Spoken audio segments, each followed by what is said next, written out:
I think one thing we should note is that, you know, Borat, the original film, comes out in 2006. Bruno comes out in 2009. But really, those characters, as we've said, had been introduced, I think, originally, at least in the United States or around the world, going back in 2003. So 15 years from that point pass by before the world sees a new Sacha Baron Cohen original character. And I assume that part of that was because,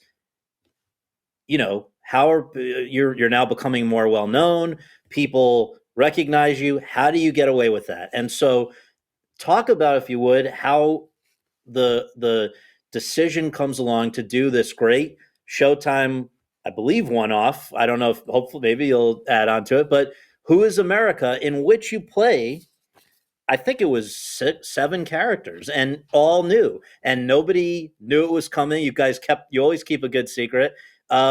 Just after all those years to have new guys to play, how did it all come about? Well, after Bruno, I think I was rather traumatized. For the following year, whenever I heard a police siren, I assumed that they were coming after me. And I just didn't want to go back to that genre. It'd been too scary. Then Donald Trump comes along, and I think it was on the day of the Muslim ban, as it was referred to, when that was announced, where I just felt I couldn't stand by. I couldn't be a bystander to this stuff.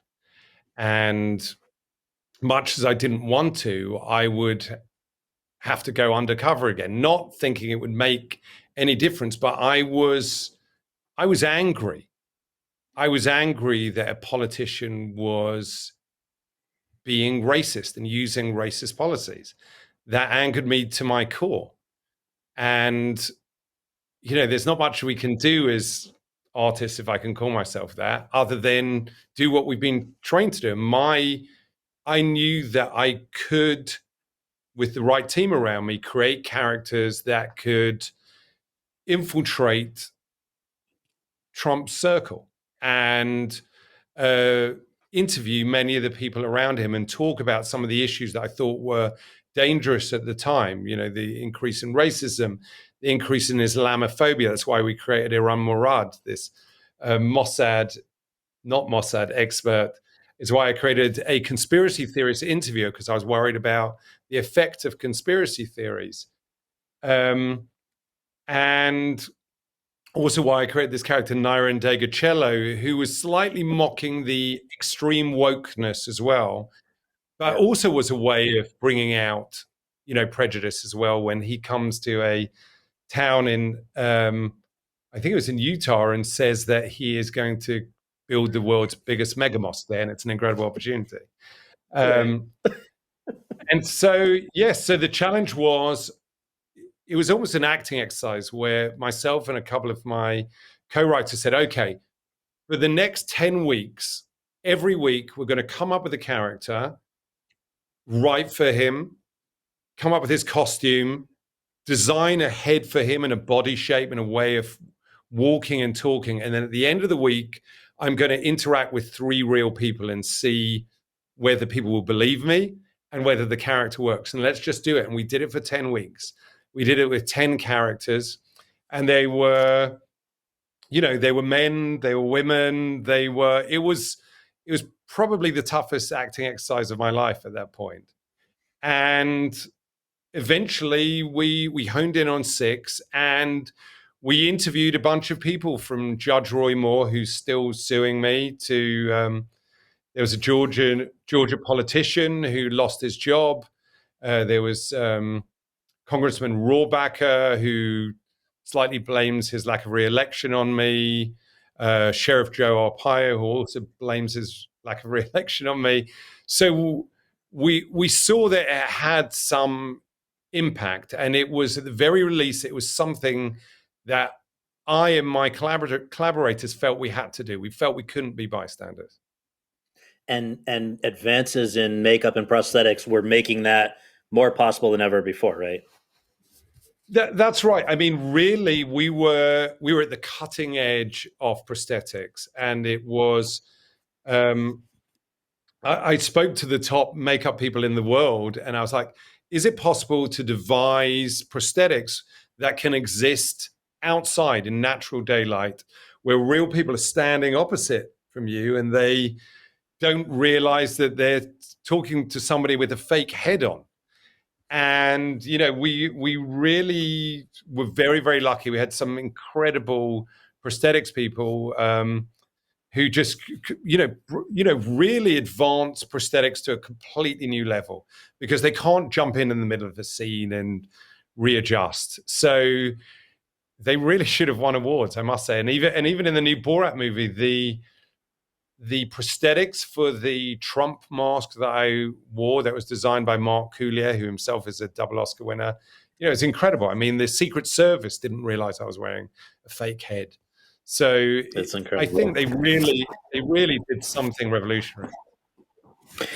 Um, I guess a question. We talked about your tactics that you used to get in the room with somebody like Trump when you were Ali G or Borat. Now, when you're these guys, I mean, you're literally sitting there getting a waterboarding kit autographed by Dick Cheney. How does a guy who has no documented background, like all of these characters, obviously, even get in the room with these people who, yeah, absolutely, whether it's Jason Spencer or these others, thankfully, you exposed them before they could do more damage.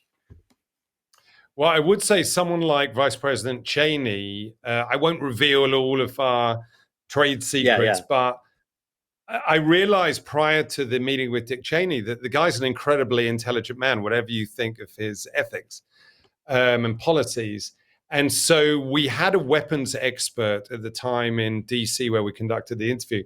In fact, there's a section where we're trying to get people to endorse a program where you're arming 3-year-olds with machine guns to protect against Islamic terrorists. And so this weapons expert was an Israeli special ops guy. And about an hour before Dick Cheney arrived, I realized the vice president is not just going to sit down and be interviewed by me. And I was wearing an Israeli military uniform.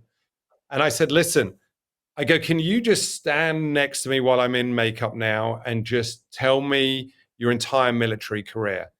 And the guy said, okay, at the age of 6, I went to school. I had a lunchbox in one hand and a gas mask in the other. And that's when I realized I had to join the army.